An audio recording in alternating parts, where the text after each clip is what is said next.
E paz, meus irmãos, nós vamos tratar hoje na nossa devocional da providência de Deus que nos trouxe Jesus. Vamos para isso ler o texto de Lucas, capítulo 2, versos de 1 a 7. Abra e leia comigo. Naqueles dias foi publicado um decreto de César Augusto, convocando toda a população do império para recensear-se. O primeiro recenseamento, foi feito quando Quirino era governador da Síria. Todos iam alistar-se, cada um à sua própria cidade. José também subiu da Galiléia, da cidade de Nazaré, para a Judéia, a cidade de Davi, chamada Belém, por ser ele da casa e família de Davi, a fim de alistar-se com Maria, sua esposa, que estava grávida.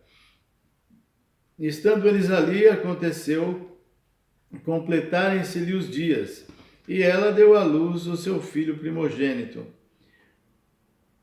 Enfaixou-o e o deixou numa manjedoura, porque não havia lugar para eles na hospedaria. Vamos orar, meus irmãos. Senhor nosso Deus, nós te somos muito gratos pela leitura da tua palavra. Nós te somos muito gratos porque o Senhor tem nos abençoado com o teu Santo Espírito, que vem nos ensinar a tua palavra. Que seja assim hoje, que nós possamos aprender mais de ti e guardar estas coisas no coração, para que nós possamos ter a nossa vida um pouquinho mais, a cada dia mais melhorada, e em nome do Senhor Jesus. Amém. Meus irmãos, então, nós vemos claramente aqui que Deus se utiliza de circunstâncias, as que Ele quer, de pessoas, as que Ele quer, para promover a sua vontade. No caso do nosso texto, Lucas 2, aqui, Deus utilizou um ímpio, o César Augusto, o imperador de Roma, aquele que nós falamos na semana passada, que abriu grandes estradas e que facilitou a propagação do Evangelho, aquele que trouxe a Pax Romana, a paz romana, aos dias de Jesus. Este homem, César Augusto, publicou um decreto convocando todas as pessoas do seu reino para irem fazer o recenseamento, cada um em sua cidade. E, em função disso, José e Maria subiram de Nazaré para Belém para promover esse recenseamento, pois José era da cidade de Davi, da cidade de Belém. Ele era da tribo de Davi e foi para a cidade de Belém. Vemos então claramente a providência de Deus dirigindo todas estas circunstâncias. No Antigo Testamento, nós vamos falar de dois profetas. De Miqueias primeiro, 700 anos antes de Cristo, este profeta Miqueias disse o seguinte no capítulo 5, verso 2: E tu, Belém Efrata, pequena demais para figurar como o grupo das milhares de Judá, de ti me sairá aquele que irá reinar em Israel, e cujas origens são desde os tempos antigos, desde toda a eternidade. Veja bem, pequena demais para figurar entre as cidades de Judá. Se fosse hoje aqui, nós diríamos que nem apareceria no mapa, de tão pequena. Era uma cidade que realmente não tinha expressão nenhuma.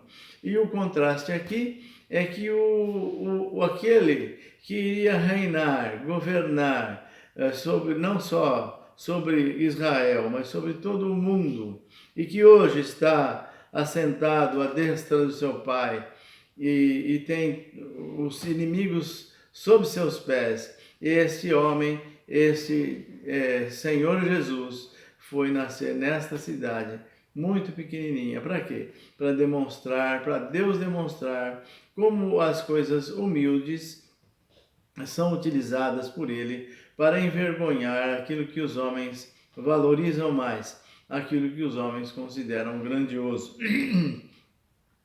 Vamos falar de Isaías, porque ele também escreveu 700 a 800 a.C.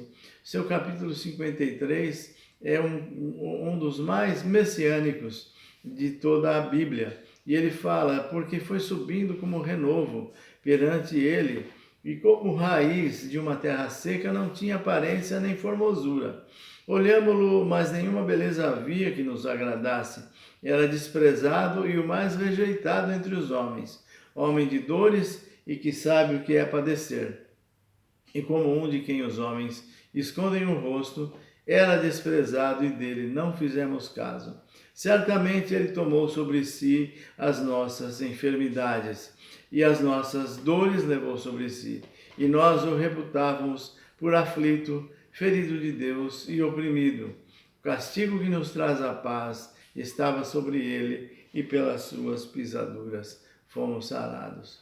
Não há como a gente não se emocionar com um texto como esse, que fala 700 anos ou 800 anos antes de Cristo, fala exatamente aquilo que iria acontecer.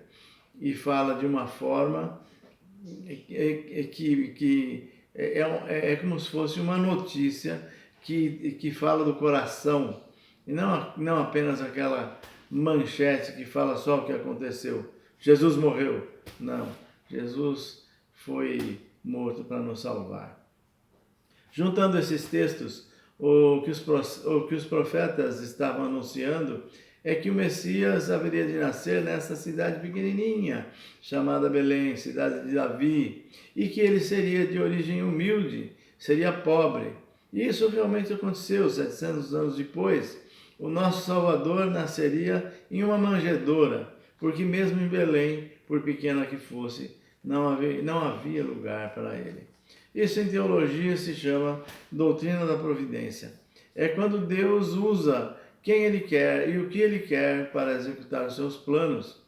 Eu sei que para nós é difícil algumas vezes entendermos as circunstâncias de nossas vidas, acontecimentos que nos entristecem conosco, com algum filho ou parente, ou amigo, ou com pessoas que não conhecemos, mas que nos deixa tristes. Nem sempre compreendemos os planos de Deus e não poucas vezes nós chegamos a duvidar do amor de Deus. O apóstolo Paulo vai escrever aos Romanos, porque o que vai nos ajudar a entender essas questões que nós não conseguimos é a doutrina da providência. Mesmo que nós não compreendamos, ele tem um plano e ele tem um propósito que no final será bênção para as nossas vidas. E eu vou citar a versão NVI, Romanos capítulo 8, verso 28, o apóstolo Paulo vai escrever: sabemos que Deus age em todas as coisas para o bem daqueles que o amam, dos que foram chamados de acordo com o seu propósito. O que significa isso? Que em todas as coisas, sejam elas boas ou más, Deus vai promover o bem daqueles que o amam. Nós podemos hoje não entender tudo, porque nós somos limitados, mas nós sabemos que Deus é bom, nós sabemos que Deus é justo, nós sabemos que Deus nos ama. Portanto, meu irmão, confie no amor de Deus, confie nos propósitos de Deus e que Deus o abençoe.